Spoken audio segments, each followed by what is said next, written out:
தினம்தோறும் விளக்கேற்ற நல்ல எண்ணெய் இதயம் நல்லெண்ணெய்.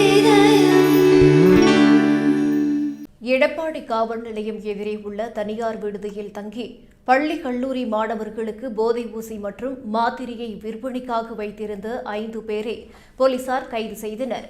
சேலம் மாவட்டம் எடப்பாடி காவல் நிலையம் எதிரே உள்ள தனியார் விடுதியில் சிலர் போதை மாத்திரை மற்றும் ஊசிகளை பயன்படுத்துவதாகவும் மற்றும் விற்பனைக்கு வைத்திருப்பதாகவும் போலீசாருக்கு ரகசிய தகவல் கிடைத்தது. இதையடுத்து சம்பவ இடத்திற்கு சென்று விடுதியில் சோதனையில் ஈடுபட்ட போது ஒரு அறையில் மாத்திரை மற்றும் ஊசியுடன் இருந்த 5 பேரை எடப்பாடி போலீசார் சுற்றி வளைத்து பிடித்தனர். பின்னர் போதை மாத்திரை, ஊசி உள்ளிட்டவற்றை பறிமுதல் செய்த போலீசார் அவர்களிடம் நடத்திய விசாரணையில் எடப்பாடி ஆலச்சம்பாளையத்தைச் சேர்ந்த ராஜசேகர், தாவன் தெருவைச் சேர்ந்த அமரன், வேம்பநேரியைச் சேர்ந்த ஜீவா, வெள்ளநாயக்கன்பாளையத்தைச் சேர்ந்த சுரேஷ்குமார் மற்றும் செட்டிமாங்குறிச்சியைச் சேர்ந்த சசிகுமார் உள்ளிட்ட 5 பேர் இச்சம்பவத்தில் ஈடுபட்டது தெரியவந்துள்ளது.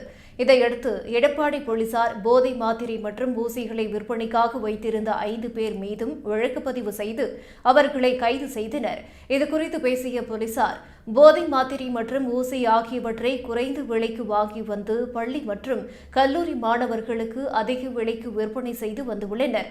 போதை தரும் வலி நிவாரண மாத்திரைகளை ஒரு அட்டை 4500 ரூபாய்க்கு விற்பனை செய்துள்ளனர்.